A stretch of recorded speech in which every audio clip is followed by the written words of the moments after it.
Assalamualaikum warahmatullahi wabarakatuh. Kembali lagi dengan saya, Pandu Amerta.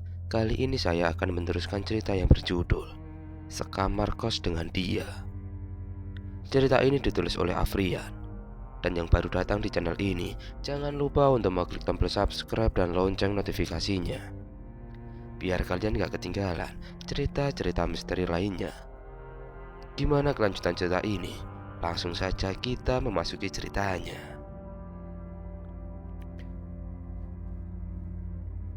2 minggu berselang setelah kejadian itu, tubuhku sudah pulih total. Aku mulai melakukan kegiatanku seperti biasa, dengan gangguan-gangguan kecil yang selalu aku alami entah di kos maupun di tempat lain. Pasti ada saja makhluk yang muncul, walau hanya sekedar iseng ataupun ingin mendekatiku, sehingga gangguan yang parah pun terjadi lagi. Saat itu aku hendak pulang ke rumah seperti rutinitasku setiap 1 minggu sekali. Sore itu pada hari Sabtu, aku berkemas menyiapkan barang bawaan yang akan kubawa pulang. Seperti biasa, semua barang aku masukkan ke dalam ransel yang selalu menemaniku bolak-balik ke rumah dan ke kos. Saat aku menyiapkan dan memasukkan barang bawaan ke dalam tas yang hanya sedikit, saat aku angkat tas itu, tidak biasanya tas itu putus di bagian kanannya. Hal yang kurang masuk akal bagiku. Bagaimana bisa tas ransel gunung bisa putus hanya karena membawa barang yang sedikit? Karena malas menebak-nebak kenapa bisa putus, aku langsung mencoba memperbaiki tas yang putus itu dengan tali rafia. Setidaknya tas bisa aku pakai hingga sampai rumah dan nanti akan aku perbaiki di rumah. Setelah aku sambung tas dengan tali rafia dan aku coba lagi angkat, ternyata berhasil. Dan tas pun saat dipakai juga enakan, tidak mengganggu sama sekali. Setelah semua siap, aku mulai perjalananku pulang ke rumah. Tapi sebelum pulang, aku mampir dulu ke rumah Mbak Ega. Mumpung searah, jadi aku sempatkan untuk mampir ke sana. Sekalian mau ngasih titipan bapak sama ibu kemarin yang dititipkan sama kakak laki-lakiku. Dan sampailah aku di rumah Mbak Ega. Assalamualaikum, sambil ku ketok pintu rumah Mbak Ega. Waalaikumsalam, sebentar, ucap Mbak Ega membalas dari dalam. Rian, masuk sini Yan. Udah buka raja nih. Udah bener baikan kan? Tanya Mbak Ega, memastikan kondisiku. Alhamdulillah ini Mbak. Mbak, Rian cepetan aja. Wong ini Rian mau pulang ke rumah. Biasa rutinitas. Kamu ini nggak masuk dulu sini. Masa iya mau langsung aja? Sambil menarik lenganku untuk masuk ke rumah. Tapi Mbak, nanti keburu malam. Alah, bentar aja. Minum bentar sama temenin Mbak dulu. Sendirian di rumah. Boring gak ada yang ngajak bicara. Sambil tersenyum, Mbak Ega ke dapur mengambilkan minum.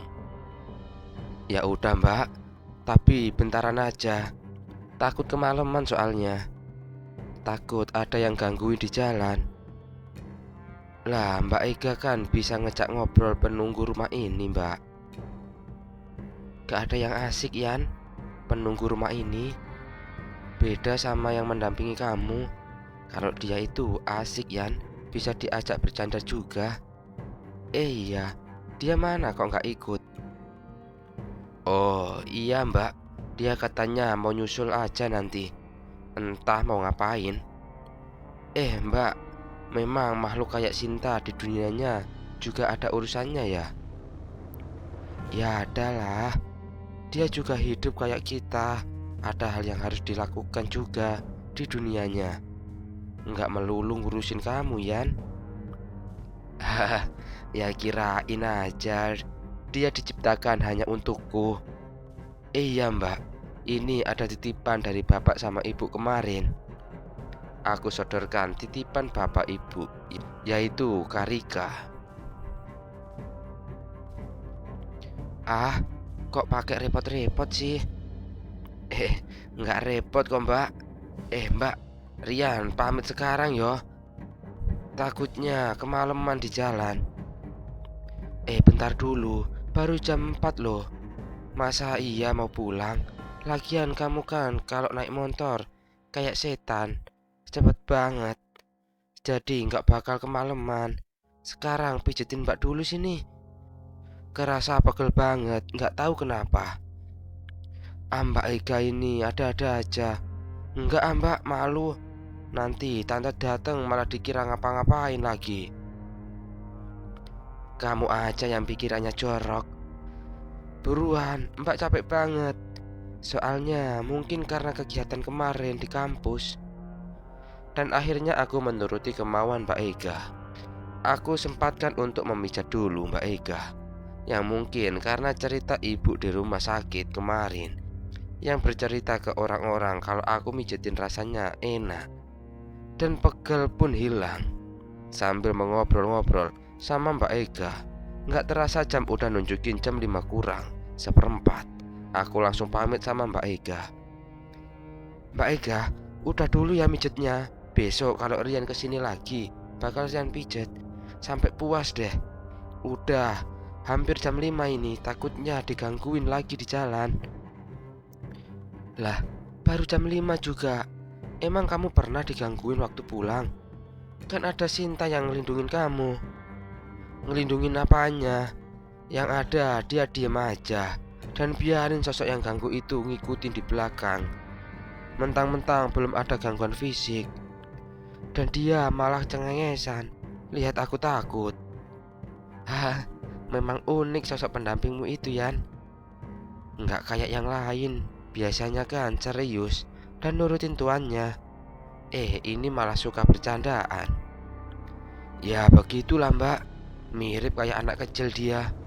Ya walau kadang dia nunjukin sikap dewasanya juga sih, tapi jahilnya juga sering. Malah sering ngintipin aku mandi atau ganti baju. Tiba-tiba nongol kalau nggak di depanku. Ya dia udah menjeng di belakangku. Ya bagus itu diintipin cewek. Biasanya kan cowok yang ngintipin. Ini cewek yang ngintipin. Dan akhirnya kita malah ngobrolin Sinta hingga aku lupa mau pamit pulang.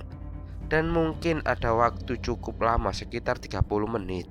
Aku mengobrolin soal Sinta ke Mbak Ega. Dan ibunya Mbak Ega pun sudah pulang. Tanpa terasa jam sudah menunjukkan pukul 5.20. Dan aku bergegas pamit pulang. Nah kan, ngobrolin Sinta jadi jamnya udah kesorean mbak. Aku pamit ah. Aku bergegas berdiri dan berpamitan ke Mbak Ega dan sama tante. Gak usah pulang, kenapa sih Yan? Nginep aja sini sambil ngobrol. Iya Yan, udah mau maghrib juga. Tante pun menyuruh menginap. Enggak mbak, tante, Rian tadi udah bilang mau pulang. Jadi mungkin udah ditunggu di rumah.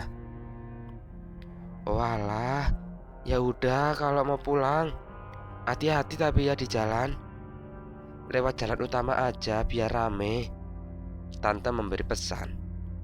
Iya tante, yang penting sampai rumah lah. Ya udah Rian pamit dulu ya. Tante, Mbak Ega, Assalamualaikum. Sambil keluar dan naik motorku. Iya ya, hati-hati. Besok dari rumah mampir ke sini ya berangkatnya, kata Mbak Ega. Iya insya Allah mbak, Rian pamit. Sambil ku jalankan motorku. Akhirnya aku mulai perjalanan pulangku. Aku berpikir untuk cepat-cepat memacu motorku karena kondisi jalan sudah mau gelap.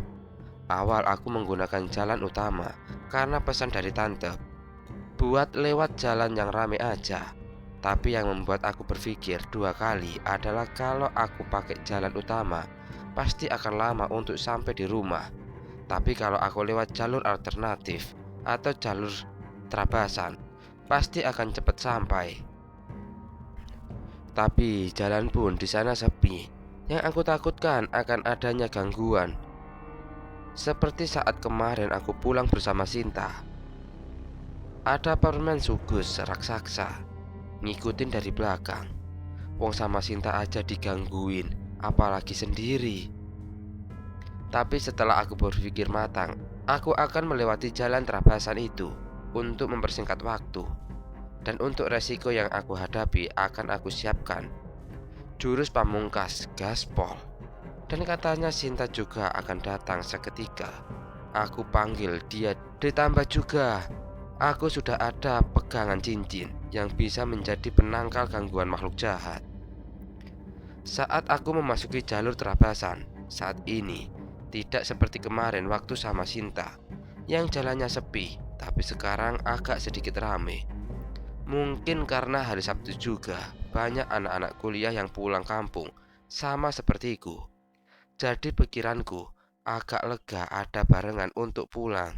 Ya walau cuma papasan atau kadang bareng sama seseorang, walau hanya sebentar, cukup membuat hatiku merasa aman. Soalnya kalau ada kejadian apa-apa, aku bisa meminta tolong kepada orang yang lewat. Jalan masih belum memasuki perkebunan pohon nangka yang dulu ada permen sugus raksasa. Saat belum sampai di perkebunan itu sih, suasana jalan masih ramai dan banyak yang seliweran pengendara motor. Tapi setelah hampir memasuki area itu, mulai dikit demi sedikit, jalan menjadi sepi dan hanya menyisakan aku dan dua pengendara motor berplat nomor R. Pikirku dia pasti nggak akan berhenti. Dan kebetulan searah juga denganku untuk pulangnya. Aku tetap mengikuti mereka dari belakang hingga sampai sekitar 2 km sebuah area perkebunan itu yang kupikir mereka akan terus jalan, tidak berhenti. Ternyata mereka malah memutuskan untuk berhenti sebentar di salah satu warung makan mie ayam di pinggir jalan. Sial, pikirku. Kenapa mereka pakai berhenti segala di sana sih? Kenapa nggak langsung bablas pulang saja? Dan dengan terpaksa, aku melanjutkan perjalananku. Dan akhirnya aku mulai memasuki perkebunan yang kemarin sukses membuatku takut walau sudah bersama Sinta. Dan kali ini aku harus melewati ini sendirian. Sempat terfikir dalam otak untuk ikut berhenti dengan mereka atau untuk putar balik. Tapi kalau putar balik akan sangat jauh, soalnya ini udah di tengah-tengah jalur alternatif. Dan kalau ikut berhenti bareng mereka, aku akan sedikit canggung karena belum kenal sama mereka. Dan saat memasuki area itu, di awal sih masih biasa saja, belum ada perasaan apapun. Tetapi saat mulai jauh masuk ke dalam, hawa tidak enak pun mulai kurasakan. Sekilas aku melihat ada sosok yang berjalan masuk ke dalam perkebunan. Kulihat sosok wanita menggunakan pakaian hitam sedang berjalan masuk ke kebun. Tetap aku cuek dengan sosok itu dan terus bablas memacu motorku dengan cepat. Tidak selesai di situ, berjarak sekitar 200 meter dari sosok yang aku lihat tadi, di depanku aku melihat lagi sosok cewek menggunakan gaun hitam sedang berdiri di pinggir jalan. Kulihat dia berdiri dengan tatapan kosong, dan saat aku melewatinya, sosok itu menggerakkan kepalanya sekaligus mulai melayang rendah mengikutiku dari samping. Anjing, pikirku dalam hati. Kenapa selalu ada aja gangguan di sini sih? Aku pacu motorku lebih cepat, tapi sosok itu tetap bisa mengikutiku tepat di sampingku. Hingga sekitar 100 meter mengikutiku. Dari samping tiba-tiba sosok itu hilang dan sudah tidak ada lagi di sampingku. Wah, aman, pikirku. Tapi ternyata salah. Setelah itu aku tetap memacu motorku dengan cepat. Kemudian ada suara. Tiba-tiba ada sesuatu yang menghantam helmku dengan keras, hingga aku terjatuh dengan motor masih jalan dan berhenti, lalu ambruk setelah 10 meter. Dengan rasa sakit di punggung karena menghantam isi tasku yang kebetulan membawa laptop. Kubuka tasku dan di dalam tas ternyata laptop sudah berubah bentuk dengan banyak retakan karena tertimpa tubuhku. Banyak luka lecet juga yang membekas di tangan dan kakiku. Aku jalan menuju motorku yang terjatuh jauh di depan. Saat sampai di sana, aku coba untuk mengangkat motorku agar bisa berdiri lagi. Tapi karena rasa sakit di punggung, aku tidak kuat untuk mengangkat motorku yang kebetulan memang berat. Saat itu aku pakai motor Vixen yang lumayan berat kalau diangkat sendiri.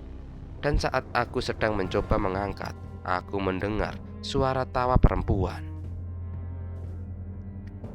Sambil merasa ketakutan, aku tetap mencoba mengangkat motorku. Tak lupa juga aku mencari cincin dalam dompetku yang aku taruh di tas. Dan setelah ketemu, langsung kupakai untuk jaga-jaga. Setelah cincin terpakai, aku usaha buat angkat motorku. Dan akhirnya pun, aku bisa membuat motorku berdiri. Cukup parah juga kondisi motorku. Tangki motor lecet dan juga knalpot bekas tanah pun ada di setiap sisi motorku. Aku coba hidupkan motorku untuk segera pergi dari daerah sini. Namun sayang, motorku tidak bisa langsung menyala. Tak habis akal, langsung aku coba untuk menyelah motorku dengan kaki. Saat aku berusaha menghidupkannya, dari depan aku melihat ada sesuatu dari atas. Pohon bergerak menuju ke arahku. Ada sesuatu dari atas pohon bergerak menuju ke arahku. Aku terus mencoba menghidupkan motorku dengan menyelah hingga sosok itu semakin dekat dan semakin bisa aku lihat dengan jelas. Sosok wanita bergaun hitam tadilah yang sedang menuju ke arahku. Sambil melayang, sosok wanita itu terbang di depanku dan melewati tepat di atas kepalaku sambil tertawa mengerikan.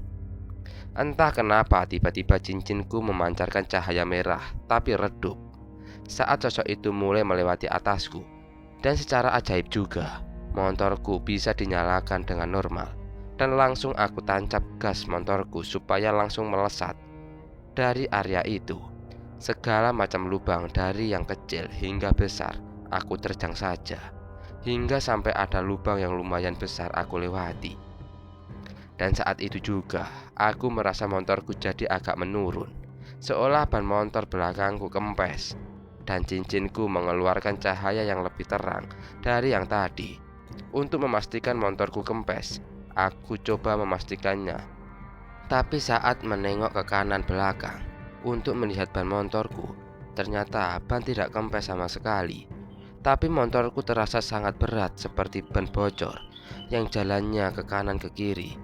Dan digas pun motorku tidak mau melaju cepat seperti biasanya. Dan karena panik dengan kondisi motorku dan takut juga, sosok itu masih mengikutiku dengan menengok spion. Sosok itu masih mengikutiku. Aku menengok spion kanan tapi ternyata tidak ada. Dan saat aku menengok ke spion kiri, ada sekelebat kain hitam yang melambai di motorku. Dan saat ku pastikan betapa terkejutnya, ternyata sosok itu sudah berbonceng di belakang. Anjing, kenapa cincin ini nggak berfungsi saat kejadian seperti ini? Aku merasa tangan sosok itu mulai bergerak. Ke atas, seolah akan memegangku. Dan sosok ini mulai menyentuh pundakku. Baru saja cincinku ini mulai bereaksi, sosok itu langsung merasa kepanasan dan terpental ke belakang dengan teriakan mengelengking. Dan saat sosok itu mulai lepas dariku, motor pun bisa kembali melesat dengan cepat dan segera meninggalkan perkebunan itu. Selamat akhirnya bisa keluar dari perkebunan itu. Walau badan lecet dan motor pun benyok gara-gara motor jatuh tadi. Sudah cukup jauh aku jalan dan karena sudah merasa aman, aku memperlambat laju motorku dan sambil mengatur nafas. Karena masih penasaran dengan sosok yang tadi, takutnya masih bonceng tanpa permisi. Dan kondisi juga sudah di jalur utama, makanya aku beranikan diri untuk melihat ke belakang lagi. Lagi-lagi aku dibuat terkejut dan hampir saja terjatuh dari motor untuk kedua kalinya. Karena ada penampakan sosok itu lagi di belakangku. Tapi kali ini bukan sosok yang tadi. karena ada penampakan sosok lagi di belakangku. Tapi kali ini bukan sosok yang tadi, dan cincin pun tidak menunjukkan sinarnya. Kali ini sosok bergaun putih yang duduk di belakang jokku. Kenapa, Yan? Kok kayaknya takut gitu? Apaan sih, Yan? Teriak-teriak gitu. Ini aku malah histeris. Kamu bikin kaget aja. Nggak tahu apa tadi ada yang gangguin lagi. Di jalan yang kemarin ada permen sugus itu. Digangguin gimana? Sampai jatuh ya, makanya motormu jadi kayak gini. Lah iya, aku tadi dilempar sesuatu sampai jatuh. Kamu malah nggak datang, dan sekarang malah ngagetin. Yang benar sampai segitunya. Mereka mengganggumu. Biar aku balas mereka, Yan. Udah, nggak usah Kamu di sini aja. Takutnya nanti ada yang gangguin lagi. Tapi kebangetan, Yan, kalau sampai gitu. Ya udah, nggak apa-apa. Tapi lain kali kamu kalau muncul bisa gak sih gak ngagetin gitu? Udah biasa sih. Suka lihat ekspresi mukamu. Itu loh kayak orang konyol banget. Dasar putri aneh. Lihat aku kayak gitu malah seneng banget. Ya biarin, suruh siapa jadi cowok kok penakut banget. Aku gak takut cuma kagetan aja. Di jalan pun akhirnya aku ditemani oleh Sinta, yang kedatangannya sangat terlambat. Kita tetap ngobrol dan bercanda di motor. Mungkin kalau ada orang dia lihat, bakal ngira aku ini orang gila atau orang mabuk. Soalnya gerak-gerikku pasti aneh. Dan setelah perjalanan yang cukup lama dan menakutkan, akhirnya aku sampai di rumah dengan badan yang lecet-lecet. Saat sampai di rumah, aku langsung masuk dan menemui orang tuaku. Assalamualaikum, Pak, Bu, Rian pulang. Waalaikumsalam. Yan, kenapa lagi kamu? Kamu habis kecelakaan di mana? Kok babak belur begitu? Bapak menanyakan keadaanku. Enggak, Pak, tadi cuma kepleset di jalan.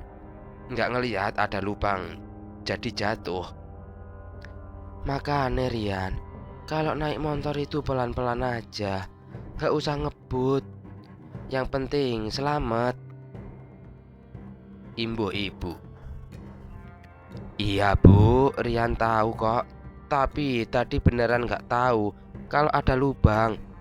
Wong kayaknya lubang baru, jadi kaget terus jatuh. Yo wis, Bapak panggilin dokter dulu yo buat ngobatin kamu. Gak usah Pak, nanti tak bersihin aja. Terus kasih obat merah, udah beres. Paling cuma lecet gini kok. Gak apa-apa Pak. Yo wis, sana bersihin-bersih dulu, terus makan, terus istirahat. Iya Pak. Aku taruh tasku dan aku buka dan keluarkan isinya. Laptop yang udah teremuk dengan layar monitor pecah. Entah nanti dihidupkannya gimana, bisa aman apa enggak. Dan aku ambil pakaian kotorku yang aku bawa dari kos untuk dicuci di rumah, dan langsung ku bawa ke belakang. Ku masukkan mesin cuci dan sekalian berangkat mandi. Ku lepas semua pakaian yang aku pakai. Di lain karena sudah bau keringat, ternyata pakaian yang kupakai juga robek. Dan segera aku membilas seluruh badanku. Rasa segar dan perih yang kurasakan saat mandi tidak aku pedulikan. Yang ada dalam pikiranku hanyalah bersyukur bisa sampai rumah lagi dan bertemu kedua orang tuaku. Dan saat lagi asik-asiknya mandi, tiba-tiba aku mencium wangi yang sangat khas. Pasti kalian sudah biasa menduganya. Siapa itu? Ya, tepat sekali, Sinta. Laki-laki menerobos masuk ke kamar mandi dengan wajah polosnya dan cuma tersenyum. Dan kemudian dia menanyakan hal yang terjadi tadi di jalan. Sinta, apa-apaan sih? Kebiasaan banget kalau aku lagi mandi. Jangan asal masuk nemuin aku. Hihi, memang kenapa sih? Gak apa-apa kan? Gak apa-apa apanya. Aku tuh cowok, kamu cewek. Ya malulah. Sambil aku pegangin senjataku agar Sinta tidak melihatnya. Ya gak apa-apa. Lagian kita juga gak ngapa-ngapain kok. Oh iya, kenapa setiap kamu mandi dan aku datang kamu pasti memegang itu? Sinta bertanya sambil menunjuk tanganku yang menutupi senjataku. Hush, jangan lihat-lihat ini. Ini pusaka. Kamu gak boleh lihat. Udah, sono pergi dulu. Aku mau mandi loh. Dasar pelit. Mandi ya tinggal mandi kok pakai berisik. Jawab Sinta seperti anak kecil. Ah, kamu ini. Ya udah kalau mau tetap di situ, tapi jangan liatin. Sambil aku berbalik badan dan meneruskan mandi. Sementara itu, Sinta terus mengoceh lagi sambil menanyakan kejadian tadi di jalan saat aku pun mandi sambil menjelaskan peristiwa tadi di jalan. Dan saat bercerita sambil mandi, aku sempat kelupaan untuk menyembunyikan pusakaku dari Sinta, yang malah aku sesekali menghadap ke Sinta tanpa aku tutupi senjataku dengan tanganku. Dan yang ada Sinta malah cekikikan. Dan setelah selesai mandi pun aku langsung menuju kamar dan segera mengenakan pakaian dan gak lupa Sinta selalu mengikutiku. Bahkan saat aku ganti baju. Sinta, kamu kenapa sih dari tadi ngintilin aja? Kayaknya nafsu amat. Ih, apaan sih? Biasa aja tuh. Lah terus ngapain ngikutin? Ya pengen aja. Dasar cewek aneh. Setelah selesai berpakaian, aku berkumpul dengan bapak dan ibu di ruang tengah sambil nonton TV. Ibu menyuruhku mendekat padaku untuk diobati lukaku. Ibu saat mengobati, beliau terus menasihatiku untuk hati-hati saat jauh dari orang tua. Aku lihat wajah ibu yang memang terlihat sangat khawatir, dan aku berusaha untuk selalu menuruti nasihat beliau. Setelah selesai diobati ibu, aku pergi ke kamar dan mengambil laptopku yang sudah hancur untuk diperlihatkan kepada bapak. Dan berharap bapak mau membelikan layar baru untuk laptopku ini. Soalnya hanya layar saja yang rusak. Dan ternyata bapak pun ACC untuk membelikan layar baru. Yang jelas ACC lah. Uang ini laptop modal buat ngerjain tugas kuliah.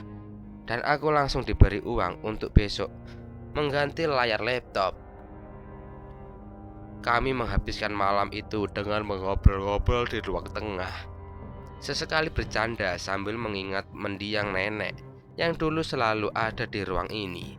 Saat kita semua mengumpul, kita mengenang semua yang dikatakan dan dilakukan nenek. Hingga kadang kita tertawa karena salah satu dari kita memperagakan kebiasaan nenek dengan sangat kocak. Hingga jam sudah menunjukkan pukul 11, kita pun semua bubar untuk pergi menuju kamar untuk tidur dan istirahat. Tapi apesnya, aku kali ini Sinta terus mengganggu dan berusaha untuk bercanda denganku. Nggak biasa-biasanya dia seperti itu. Padahal badanku capek dan ingin segera beristirahat. Akhirnya aku turuti kemauan Sinta untuk bercanda hingga jam 3 pagi. Dan baru saja aku bisa tidur. Ya, karena keasikan bercanda dan tidur jam 3, aku hanya bisa tidur sebentar, hanya 1,5 jam. Karena Sinta kembali membangunkanku untuk sholat subuh. Dan dengan terpaksa dan sebel aku bangun dan segera sholat, walau setelah itu aku tidur lagi. Beberapa bulan berselang setelah aku pulang ke rumah. Semua bekas luka jatuh dari motor sudah sembuh semua. Dan laptop pun sudah bisa digunakan seperti semula. Saat itu aku sedang berada di kos sebelum bapak menelponku untuk segera pulang. Pikirku juga aneh. Kenapa bapak tiba-tiba menyuruhku pulang? padahal ini bukan hari aku untuk pulang karena masih hari Rabu. Saat itu handphoneku berbunyi, dan saat kulihat di layar, ternyata nama bapak yang ditampilkan dalam handphoneku.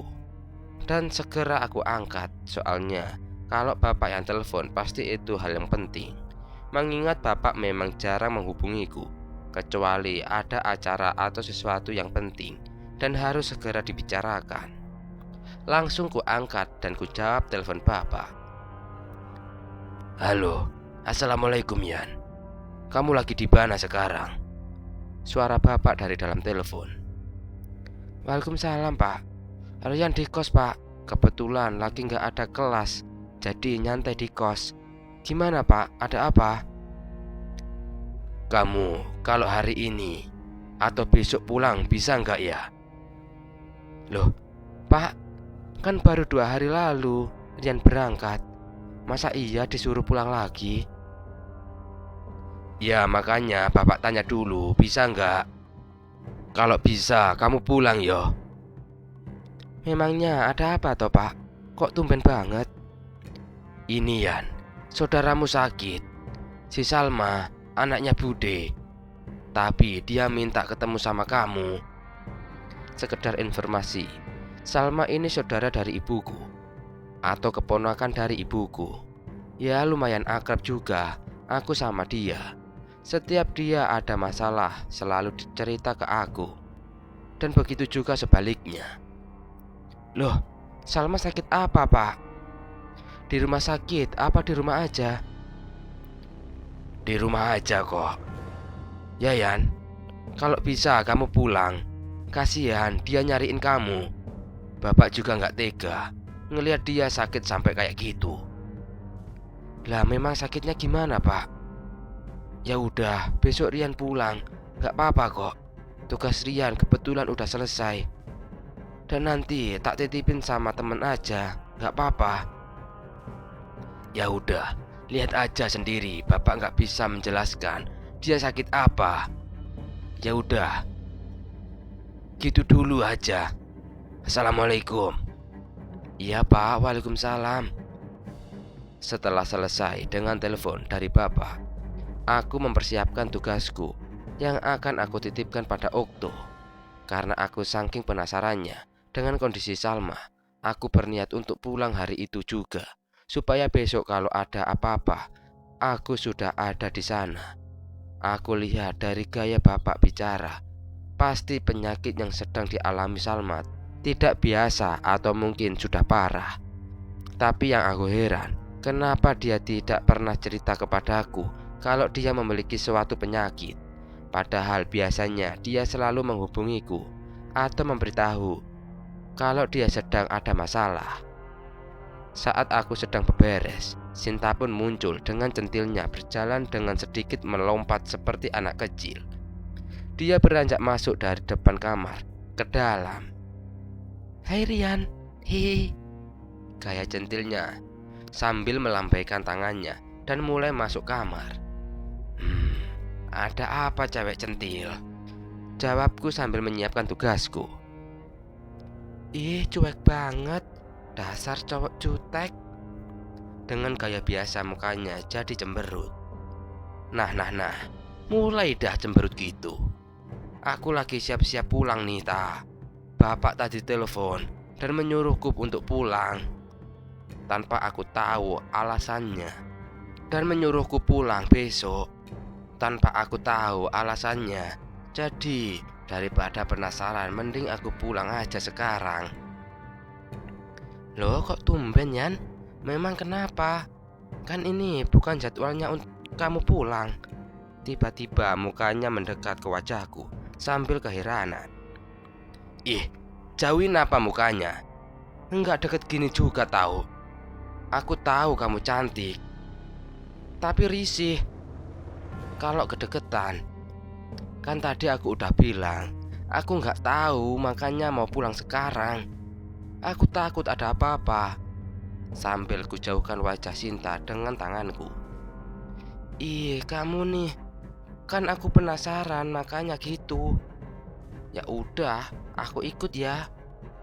Mana tahu aku bisa bantu ntar di sana. Ya nggak gitu juga. Ya udah, ayo kita berangkat jam 3 sore nanti ya. Habis ini aku mau ke kontrakan Okto dulu buat nitipin tugasku ini. Oke. Dengan gaya kemayunya, dia tertawa centil yang membuat dadaku deg-deg ser karena ekspresi mukanya. Setelah jam 2, aku menuju tempat Okto. Dan aku ajak dia untuk menungguku di depan kontrakannya. Soalnya aku males kalau masuk. Takutnya ada pocong lagi yang mengintip dari jendela. Aku pun sampai di depan kontrakan Okto dan ternyata dia belum juga ada di depan kontrakannya. Langsung aku hubungi dia buat mempercepat waktu. Setelah aku menghubungi, ternyata dia lagi di Burjo, tempat biasa kita makan siang, dan dia sedang di sana. Langsung aku susul dan menyerahkan tugasku ke Okto untuk nanti dikumpulkan. Loh, Yan, kok tugas dititipin ke aku sih? Memang kamu mau kemana? Aku mau pulang, Ok. Bapak tadi telepon katanya penting. Jadi ya mau gak mau aku pulang sekarang. Lah, terus pelajaran habis ini gimana? Ya gak apa-apa lah, aku bolos sekali ini. Udah ya, keburu ditunggu sama bapak ini di rumah. Oh ya wes, hati-hati di jalan Yan, gak usah ngebut. Oke, siap bro. Setelah tugas aku serahkan ke Okto, aku balik lagi ke kos buat ganti pakaian, sekaligus ngambil barang bawaanku untuk dibawa pulang. Sinta juga sudah menunggu di depan kamar sambil duduk santai. Setelah aku mengambil barang bawaanku yang akan aku bawa, kemudian aku segera berangkat pulang ke rumah. Seperti biasa, Sinta bonceng di belakang. Kita berangkat dari kos sekitar pukul 3 kurang. Dan setelah menempuh waktu sekitar 2 jam, tepatnya jam 5, aku sampai rumah. Dan segera aku masuk ke rumah dan bertemu bapak, ibu, dan Mbah Margono, yang ternyata sedang bertamu seperti biasa. Assalamualaikum. Pak, Bu, Rian pulang. Waalaikumsalam. Loh, Yan, kok udah pulang? Baru hari apa ini? Tanya ibuku kebingungan. Iya Bu, tadi bapak telepon Rian. Jadi Rian langsung buru-buru pulang. Ih, bapak ini kenapa menyuruh Rian pulang sih? Kan dia masih kuliah, pasti banyak tugas. Bapak juga nyuruhnya pulang besok Bu, bukan sekarang. Kamu kenapa pulang sekarang? Apa sore tadi nggak ada pelajaran kamu, Yan? Aman Pak, semua sudah terkendali, jawabku bercanda. Oh ya wes Bu, Rian ya nggak apa-apa kok kalau pulang sekarang. Kan besok pagi bisa lebih awal ke tempat Salma bareng Mbah Margono. Ada Mbah Margono? Maaf Mbah, tadi nggak ngeliat. Oh alah, biasaan kamu Yan, bercanda terus kalau sama Mbah. Nah Yan, besok kita ke rumah Salma bareng sama Mbah Margono. Tadi bapak telepon kamu juga karena disuruh Mbah Margono. Soalnya katanya Mbah Margono membutuhin bantuan kamu. Oh, jadi Mbah yang menyuruh toh Pak? Wah, Rian jadi agak curiga. Kalau Mbah Margono yang meminta, pasti aneh-aneh. Ya nggak aneh. Pak, Bu, bisa saya bicara sama Rian saja berdua? Pinta Mbah Margono ke bapak sama ibu. Oh ya monggo Mbah. Ya udah, yuk Bu, ke ruang tengah aja sambil nonton TV. Dan akhirnya aku ditinggal berdua sama Mbah Margono. Aku mulai merasa aneh. Pasti ada hal yang tidak beres yang terjadi sama Salma. Hingga Mbah Margono yang dipasrahi untuk mengatasi sakitnya Salma, bukan malah dirujuk ke rumah sakit. Saat ditinggal bapak sama ibu, aku dan Mbah Margono berbicara dengan batin kita. Nah, Yan, jadi gini, besok kamu bantu Mbah yo. Emang apa Mbah yang terjadi sama Salma? Katanya kan sakit. Kok malah Mbah Margono yang disuruh nanganin si Salma? Iyo Yan, Salma memang sakit, tapi dia nggak akan bisa disembuhin hanya dengan pengobatan medis. Emang Salma sakit apa Mbah? Kok dia nggak cerita sama aku? Padahal biasanya juga dia kalau ada apa-apa selalu cerita ke aku. Udah, pokoknya kamu ikutin kata Mbah. Besok kamu bantuin Mbah. Dan jangan lupa Sinta juga diajak. Oh iya Sinta, kamu mau kan bantu saya besok? Tanya Mbah Margono meminta langsung Sinta untuk membantu. Kalau aku sih terserah Rian aja. Kalau Rian boleh ya aku pasti turuti untuk bantu. Tapi kalau Rian enggak, ya aku enggak akan bisa bantu. Dengan gaya sok imutnya bicara ke Mbah Margono. Ya udah, karena Mbah Margono udah minta, kita bantu ya ta. Pasti ada sesuatu hingga Mbah Margono butuh bantuanmu. Oke Rian, siap deh pokoknya. Nah kalau gitu, kita besok berangkat pagi jam 6 dari rumah yo. Setelah pembicaraanku dengan Mbah Margono selesai, aku pun ke belakang hendak mandi dan membersihkan barang bawaanku yang ada di dalam tas.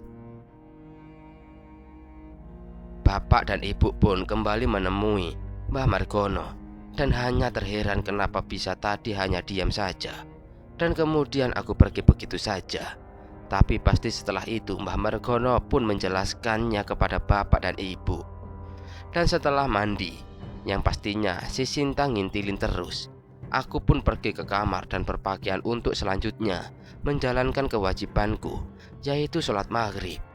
Setelah sholat maghrib, seperti biasa, kita semua berkumpul di ruang tengah dan saling bercanda. Dan tak ketinggalan, Sinta pun ikut menimbrung dengan duduk menyandar ke pundakku.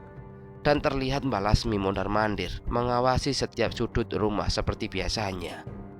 Tak terasa pun sudah larut malam. Kita semua bergegas untuk tidur supaya besok bisa bangun pagi dan bisa berangkat ke rumah Salma lebih awal. Dan sesuai janjian kita, jam 6 pun kita sudah siap untuk berangkat ke rumah Salma. Kita menggunakan 2 motor. Aku berboncengan dengan Mbah Margono dan ibu berboncengan dengan bapak. Dan yang membuat aku nggak nyaman saat perjalanan adalah Sinta juga ikut bonceng di motorku. Ya namanya motor Vixen, pasti hanya muat 2 orang. Nah ini dia malah memaksa bonceng di tangki motor. Padahal terbang aja dia bisa. Setelah beberapa menit di perjalanan, akhirnya kita pun sampai di rumah Salma. Setelah sampai sana, kita langsung disambut oleh kedua orang tua Salma yang sudah menunggu di depan. Dan kita pun langsung dipersilahkan untuk masuk.